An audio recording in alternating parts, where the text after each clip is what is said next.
Her kitchen is where the magic is made. Hi there, welcome to my channel, or welcome back. I'm Holly, your friendly neighborhood carnivore, and I am so happy you could join me today. This recipe that I have got to share with you guys today has been a long time coming. This is my lemon Danish recipe. I started making this last year, maybe the year before. It is kind of a seasonal thing. This is something I usually do around the summertime because it's something I like to pack when I travel. I can throw these things in the freezer. They travel well. I can stick them in the hotel fridge. And then when I want them for breakfast, when everyone else is enjoying their crappy Danishes that are on that free buffet at the hotel, I have my high protein, super delicious, creamy lemon Danish. Now this is a little bit more of a ketovore because it does have sweeteners in it and it does have lemon in it. However, this is something that makes my carnivore lifestyle sustainable. I absolutely love this recipe. It works for me. I'm perfectly fine with it. So hopefully you're going to enjoy it too. So the way I came about this recipe is I started with the filling. I had created the lemon filling first, and it is created using egg yolks. Well, once I had my egg yolks, obviously I had some egg whites left over and I couldn't quite figure out what to do with it. So I used Maria Emmerich's chewy PSMF egg white bread, and my recipe is modified ever so slightly, but I will have a link in the description to her recipe for her egg white bread. And of course, as always, I will have the full recipe for my lemon Danish in the description for you guys. I am so excited to finally be sharing this with y'all. Let's get cooking. We're going to start out with our main ingredient, which is 6 eggs. We are going to need to separate the yolks from the whites, so you are going to need 2 bowls. You are going to need one very large bowl for the whites, and then you are going to need another bowl for the yolks, preferably either a metal bowl or a glass bowl that you can put over a double boiler. Be very careful when you are separating your yolks from your whites. You do not want to break a yolk and then get some trapped in the whites. You need to make sure that there is no fat in this bowl because we are going to whip these up, and if you get some yolks in this bowl of whites, they will not whip up. In this little bowl, I have got my allulose, my beef gelatin, salt, and my cream of tartar. I'm going to start whipping my egg whites, and then I am going to sprinkle this in as I'm whisking it so that I can get this all incorporated in there well. You can use a stand mixer instead of a hand mixer like I've got, but when I'm just doing 6 whites, I think this works just fine. And from here, we are just going to whisk these egg whites until they are stiff.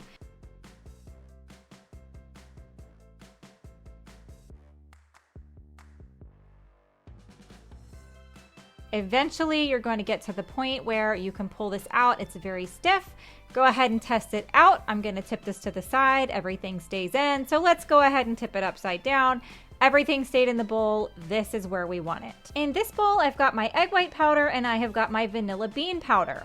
So I'm going to sprinkle this in. I'm going to try to push it in gently with my whisk so that once I turn this on, it's not just going to make the powder fly out everywhere. Then you can turn it on low to get this whipped in there. I kept this in real time so you can see I did not do a whole lot of whipping at this point. You need to do bare minimum till you get it all mixed in there and then stop.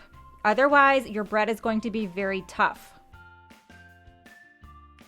I have got one more ingredient to add to these egg whites, but before I get to that, I'm going to go ahead and grease my donut pan. I am just spreading some ghee in this with my hands, and then I'm going to get a paper towel and wipe out the excess. You also could use a spray of avocado oil or coconut oil or something like that if you prefer. This last ingredient for the egg whites is ghee. It is 2 tablespoons that has been frozen, and then I actually grated it on a cheese grater. We are going to gently fold this in. This was in the hopes that it would make a very fluffy, airy bread, have some little air pockets in there, and it did just that. It turned out perfect, and it's giving me a little bit more fat in here. Now we've got to spread out our egg whites onto these 6 different compartments on the donut pan. Divide it out evenly. Yes, you are going to end up mounding these up pretty high, but distribute them as evenly as you can. If you can make them a little bit flat on top, that would be great because that is actually going to be the bottom of your pastry. But if not, that is okay. We can always cut a little piece off to make it flat later.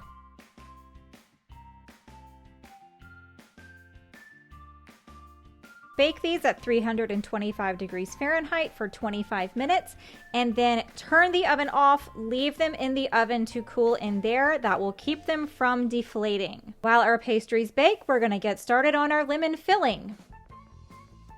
I've got my water measured out and I'm going to add my true lemon packets to my water so that it can be dissolving. And then we're going to go ahead and add our lemon extract,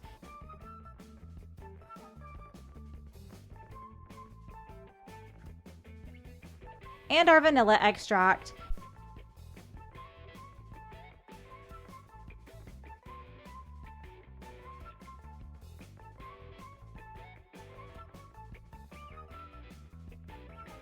A small pinch of salt.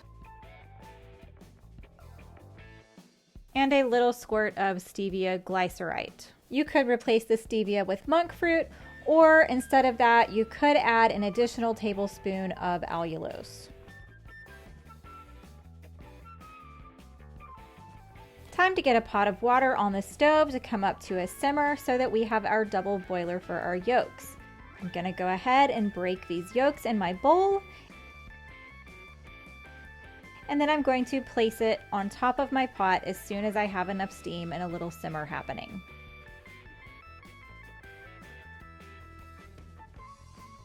First thing I'm going to add is all of the liquids that we have already measured out. Give it a bit of a stir and really be careful to get all of that lemon in there. Some of it likes to stay crystallized at the bottom, so just keep stirring it and mashing it down on the bottom so that you can get it to all come out of the container together in the yolks. As you're whisking it, go ahead and add in your allulose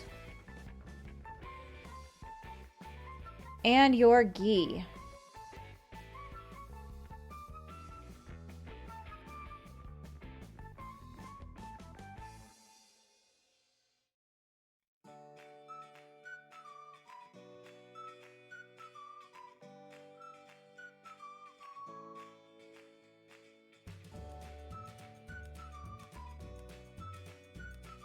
Continue to whisk this over the heat.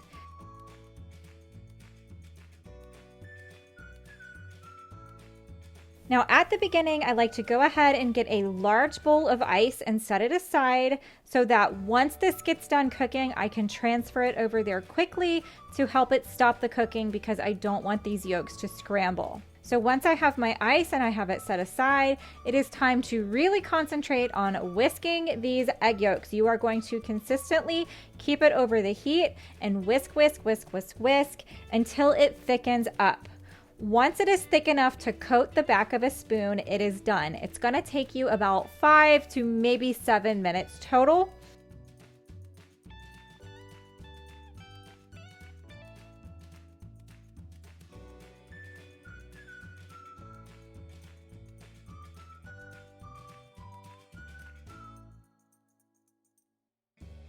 Once it coats the back of the spoon, you know that it is done.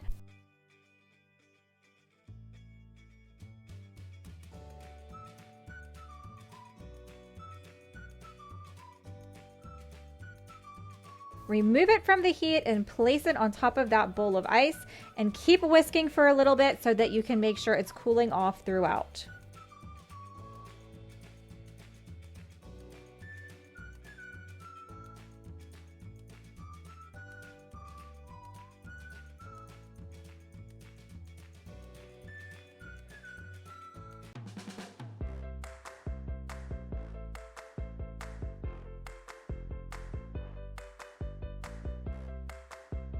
I'm just scraping down the sides and I'm giving it a little taste test.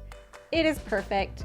I'm getting some plastic wrap to cover this up, and then I am going to put this in the fridge. Both bowls, the one with the ice underneath it as well. From this point, you can take a break depending on how long your pastries have been in the oven. Realistically, they just need to sit in the oven for at least 30 minutes, But if you have other things to do, it is okay to leave them in the oven for a couple of hours. I've even baked them in the evening, turned off the oven, and then pulled them out the following morning, and it works out great.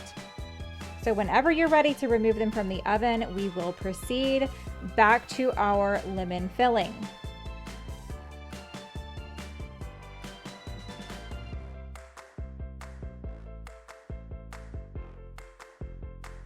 This has thickened up beautifully in the fridge.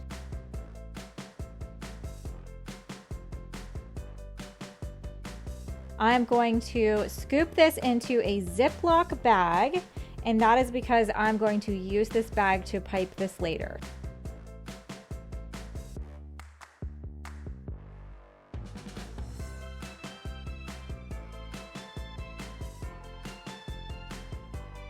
So I'm gonna scoop it all in there. I'm gonna press out as much air as I can, and I'm gonna seal it up.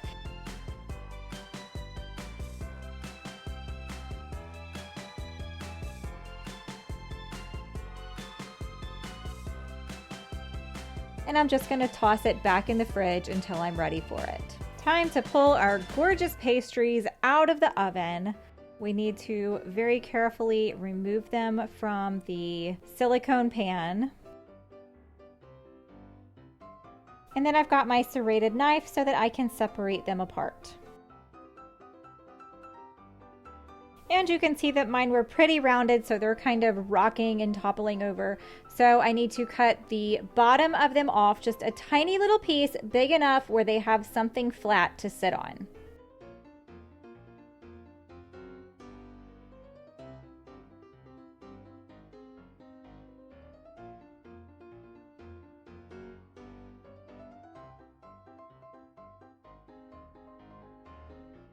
Back to our Ziploc bag, it is time to cut one corner of the Ziploc bag off. We are going to use this to pipe our filling into the holes first. So we're going to pipe this into the center of our pastries. And then once the centers are filled, we are going to go back over each one and we are going to pipe the remainder of the lemon filling right on top of each one.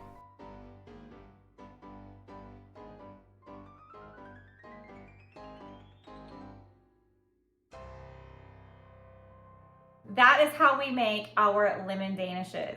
Now this thing, I wish you could feel this. This is so soft and spongy. Let's see if I can put my plate here. This is so soft and spongy. Now this just came out of the oven today. Usually I will store these in the fridge and I will eat them cold. You can put them in the microwave for a short, very, very small amount of time just to warm them back up a little to get them soft again. But they're great straight out of the fridge.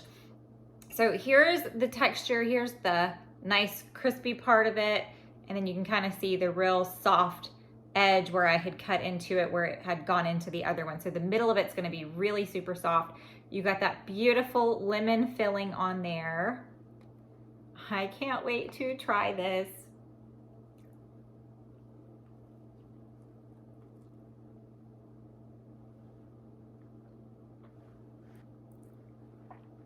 Oh my gosh, you guys, best one yet. The only thing I will say, I'm gonna have to take a second bite so I can show you the middle of it.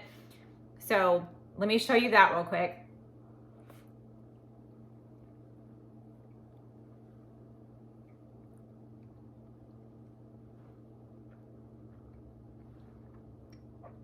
My bite's just not big enough for you guys today.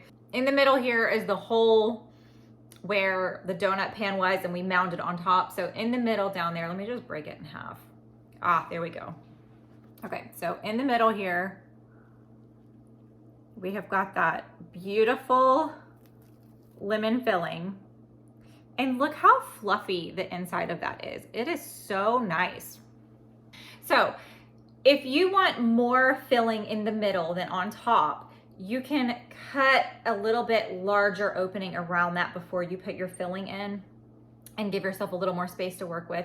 Totally fine. I do that sometimes too, but I love how spongy and fluffy these get in those donut pans. And you know what? I want to take a bite of this, the egg white part without the lemon.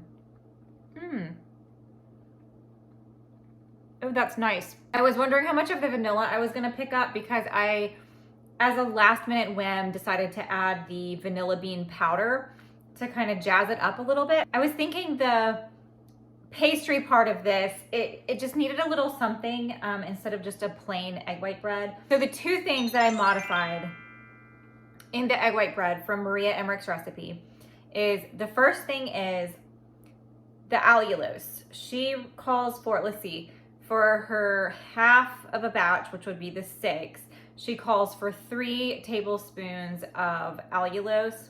I only use 2, and that is because I'm using the one that has the monk fruit sweetener in it, so it's a little bit sweeter than regular allulose. But you don't want to skip that allulose. That is what makes this stay so soft and spongy, and it's absolutely amazing. The other thing that I modified is I added some of that vanilla bean powder, and that gives it a nice vanilla-y little flavor in the Danish part. I hope you guys enjoyed this recipe. I hope you're gonna make it and that you're going to love it as much as I do. This recipe, like I said, it has been a long time coming. I have played and played with this recipe, trying to get the pastry portion of this just perfect, and I think I finally nailed it. I am super happy with this. So again, the recipe is in the description. So go look in the description and you will see the recipe with all the things so you can go make this too. I know you're gonna love it as much as I do. If you're interested in learning more about me, I am almost a 4-year carnivore, and I post what I eat every single day on X and on Instagram. I love to share what I'm doing. I love to converse with people over there, all of the things. So feel free to go follow me over on X or on Instagram. Feel free to say hey and strike up a conversation. I'm always open to answer questions or anything that you guys might have. If you enjoyed today's video, please give me a like and don't forget to subscribe. It is absolutely free to do and it helps me out a lot, so please don't forget to do that. And while you're at it, why don't you leave me a comment? Why don't you say hi? Maybe send me a little lemon emoji while you're at it today, since we're on theme with lemon flavored. Tell me, do you dabble in the ketovore treats like this, where we've got a little bit of sweetener in there? Or are you strict carnivore and you are just meat, or just meat and eggs, or just meat, eggs, and dairy, and you don't want anything else? That is one thing that I love about this recipe, is I am able to have my protein, I'm able to have my fats, and I am able to keep it dairy-free, yet it is a creamy, delicious recipe. If you enjoyed this lemon treat, I know you are going to really love my lemon pudding. So I will have that video at the end of this one for you to click on and check out. I can't wait to see you guys next week. I'll see you later. Bye. She's the friendly neighborhood carnivore with a talent for cooking up a meaty uproar. From juicy steaks to sizzling ribs galore, she'll have you coming back for more. Fellas, smash that like button. She's the carnivore cooking queen. On your screen, bringing the meaty scene. Come on over and join the team for a culinary dream.